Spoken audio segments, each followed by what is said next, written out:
Otep, bien-aimés frères et sœurs, vous connaîtrez la vérité et la vérité vous affranchira. Ça, c'est pas moi qui le dis, c'est la Bible qui le dit. Mais moi, je vous dis mieux. Vous connaîtrez la vérité historique, notamment celle de vos ancêtres kémites, et vous aurez une vision globale de ce que c'est que la vraie souveraineté politique.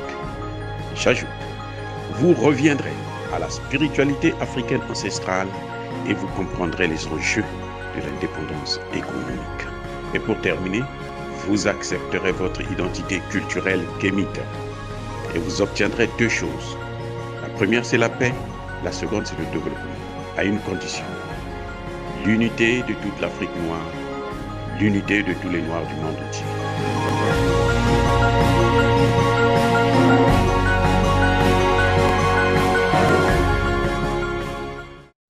Otep à tous, bienvenue sur la chaîne des panafricanistes, par essence, par conviction et par excellence.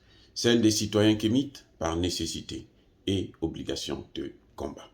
Nous sommes une chaîne qui n'est guidée que par nos ancêtres et rien que par les ancêtres qui appartiennent à l'égrégore du monde noir. Par conséquent, nous ne croyons en aucun Dieu venu de l'étranger. Toutefois, cette vidéo n'est aucunement destinée à inciter à la haine ou à la violence, car nous menons un combat qui est d'abord et avant tout spirituel, ensuite il est politique, géopolitique et géostratégique. Contre l'impérialisme, le colonialisme, le néocolonialisme et l'endocolona. Sur la base du principe fondamental que nous avons hérité de nos ancêtres kémites, qui est celui de la Mahat, c'est-à-dire solidarité, vérité et justice. Vous êtes donc en droit de connaître la vérité, et nous avons l'obligation de vous dire la vérité et rien que la vérité, afin que justice soit rendue au continent africain. Et ça, c'est notre modeste contribution dans cette noble lutte en faveur de la souveraineté, la dignité et l'unité africaine. Sans oublier, bien entendu, la solidarité. Et ça, c'est ce qu'on appelle le panafricanisme. Alors, bien-aimés frères et sœurs, nous allons vous parler aujourd'hui des 49 mercenaires ivoiriens qui ont été arrêtés à Bamako. Des vrais amateurs. Alassane Ouattara nie complètement, c'est normal. Vous savez, quand on envoie des mercenaires dans un pays, ils sont déjà payés pour la mission. Et quand ils réussissent, c'est bien, on est avec eux. Quand ils échouent, on ne les reconnaît pas. C'est le cas de Bob Dylan. Et quand ils échouent, ce qui se passe, c'est qu'en sous-main, on passe pour négocier. Et vous allez voir, Alassane Ouattara doit se battre. Il doit se donner corps et âme pour essayer de les libérer. J'espère que le gouvernement malien ne cédera pas au chantage et à la pression, à la fois d'Alassane Ouattara ou de son maître, Emmanuel Macron. Parce que tout ça, en fin de compte, c'est quoi? Ça vient carrément de la France. Ce n'est pas Alassane. Alassane Ouattara n'a rien à voir avec le Mali. Alassane Ouattara n'est pas l'ennemi du Mali. Alassane Ouattara est utilisé comme tel. Mais ce n'est pas lui, en fait. Ce n'est pas lui qui tire les profits. Lui ne gagne rien en détruisant le Mali. Il ne gagne rien en imposant le djihadisme, le terrorisme au Mali. Les bénéficiaires de toute opération, ce sont les Occidentaux. Malheureusement, Alassane Ouattara tombe dans leur piège en jouant leur jeu, en devenant le cheval de Troie de la France en Afrique de l'Ouest. Il joue exactement le rôle que Blaise Compaoré a joué à l'époque. Et c'est pour ça qu'ils s'entendent d'ailleurs très bien. Vous avez vu quand Blaise Compaoré est allé tout récemment au Burkina Faso, Alassane Ouattara s'est arrangé à prendre des garanties de la part du colonel traite Damiba qu'il ne fallait pas qu'on touche à un seul cheveu de Blaise Compaoré. Il est allé se balader, il est revenu. Parce que ce n'est pas à lui d'apporter la paix, puisqu'il ne peut pas l'apporter, puisque c'est lui qui est à l'origine de cette situation. Si Blaise Compaoré n'avait pas géré comme ça, mal, le Burkina ne serait pas dans cette situation. Donc, Alassane Ouattara, en fait, est en train de jouer le jeu de la France. C'est ça que je voudrais souligner. Vous savez que tout récemment, la France et les États-Unis ont ouvert une école de formation des antiterroristes, de lutte contre le terrorisme.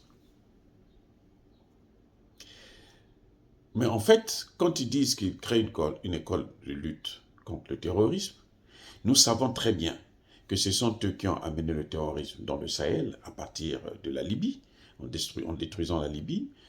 Donc, cette école-là, c'est pour former les terroristes. Jusqu'à preuve du contraire, ces militaires, ces mercenaires, sont identifiés, ils ont des cartes d'identité militaires, ce sont des militaires ivoiriens. Même quand Alassane Ouattara dit qu'il ne connaît pas, c'est juste parce qu'il ment comme il respire.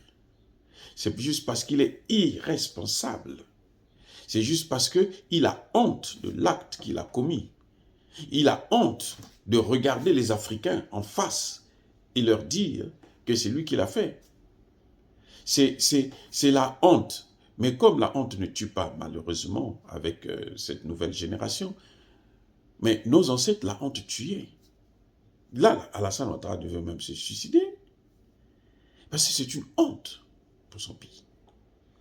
Il envoie 2 avions avec des militaires et des armes de guerre, des armes lourdes, pour venir faire un coup d'État au Burkina Faso. La France aura tout fait. Mais elle n'arrêtera pas. Et c'est pour ça que je voulais attirer l'attention des dirigeants maliens. Elle n'arrêtera pas. Que ce soit en Centrafrique, que ce soit au Mali, que ce soit dans aucun pays de l'Afrique francophone surtout. La France sera toujours là pour nuire, pour commettre des coups d'État. Je répète, que ce soit au Mali, que ce soit au Centrafrique, que ce soit dans aucun pays, dans n'importe quel pays francophone, la France sera toujours là pour nous mener la guerre. C'est à nous de nous débarrasser de la France. C'est-à-dire, il faut sortir de la zone franc, changer de monnaie, et puis, au pire des cas, suspendre les relations diplomatiques avec la France. La seule chose, la seule issue pour que nous puissions avoir notre autonomie, c'est ça. Et vous avez vu la contradiction. Au début, les Nations Unies ont reconnu, la MINUSMA a reconnu que ces mercenaires étaient venus pour remplacer le contingent ivoirien. Eh oui, c'est ça qu'ils ont dit. Et après, quand Alassane Ouattara est saisi, il dit qu'il ne les connaît pas. Or, ce qu'il oublie, c'est que son chef d'état-major avait déjà reconnu qu'effectivement, ils étaient en mission, mais ils avaient oublié de leur donner l'ordre de mission. Vous voyez un peu? C'est-à-dire que même ce chef d'état, il serait viré. Si Alassane Ouattara était sérieux, il serait viré tout de suite. C'est quand Alassane Ouattara dit que non, moi, je ne les connais pas, parce que justement, c'est un négationniste. Il dit, je ne les connais pas. Ils n'ont jamais été envoyés par le gouvernement. Nous n'avons aucun rapport avec eux. Il ne reconnaît même pas qu'ils sont des militaires alors qu'ils ont des cartes d'identité de l'armée ivoirienne. Ils sont là dans le fichier. Mais le chef d'état-major, quand il parle, c'est parce qu'il sait que ce sont ces éléments.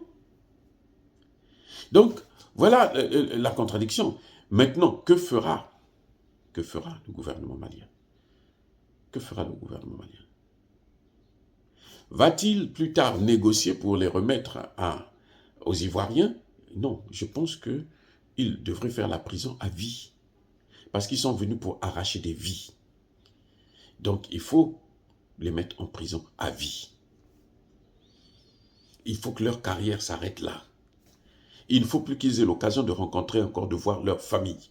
Parce que ceux qu'ils ont déjà tués, parce que ce n'est pas certainement la première fois qu'ils viennent en Côte d'Ivoire. On n'envoie pas des gens qui ne connaissent pas le pays. On envoie des gens qui connaissent bien le terrain. Donc c'est sûr que c'est des gens qui sont déjà venus faire des opérations. Et c'est pour ça que cette fois-ci, bon, ils se sont dit, non, c'est trop facile pour nous.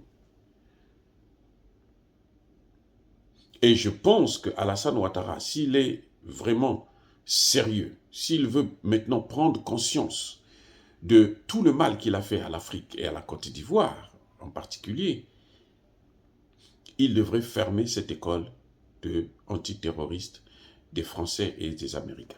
Il devrait la fermer. Elle n'a pas de raison d'être. Si les Ivoiriens veulent lutter contre le terrorisme, je pense que nos militaires sont assez formés pour pouvoir faire leur job et non aller dans des écoles de merde juste pour préparer encore comment il faut faire des coups d'État dans la sous-région. J'espère que le gouvernement malien sera ferme cette fois-ci, qu'il ne va pas céder. Et j'espère que cette mission des Nations Unies là, devrait maintenant prendre fin. Les Allemands, on les voit encore, ils sont à l'aéroport.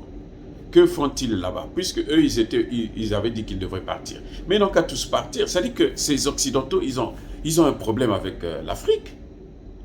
Ce sont eux qui décident de partir parce qu'ils ne peuvent pas travailler avec les Russes. Mais ils n'ont qu'à partir définitivement et puis nous laisser avec nos matières premières. Ils ne sont pas obligés de venir exploiter nos matières premières. On n'a pas besoin d'eux. Nous sommes prêts maintenant à exploiter nos matières premières nous-mêmes. On est capable de former des gens. Ça prendra un peu du temps, c'est vrai, mais pour l'instant, là, ils n'ont qu'à laisser ça, que ça traîne. Nous, on n'a pas besoin d'eux. Le Mali a été sous embargo pendant plus de 6 mois. Et le Mali s'en sort beaucoup mieux que tous les pays d'Afrique francophone actuellement. Je répète, le Mali a été sous embargo pendant plus de 6 mois. Le Mali est le pays qui s'en sort le mieux dans toute la zone, parmi tous les pays francophones qui utilisent le franc CFA notamment. Si le Mali est arrivé à intercepter, à interpeller ces militaires, ces 49 mercenaires, c'est parce que le Mali a un système de renseignement assez performant. Donc, bien-aimés frères et sœurs, est-ce que dire cela, c'est inciter à la haine ou à la violence? Non. Nous sommes une force tranquille. Ya ba colère veille, ya malembe. Soyez bénis par le Dieu de Kémit. J'ai dit, et comme vous savez, j'assume.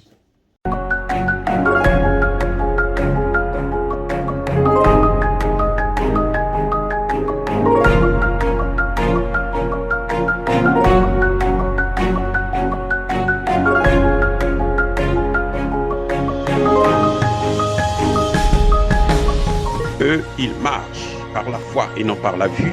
Mais moi, je vous conseille vivement de marcher par la connaissance scientifique et historique, notamment celle de nos ancêtres kémites, par les 5 sens et par l'intelligence.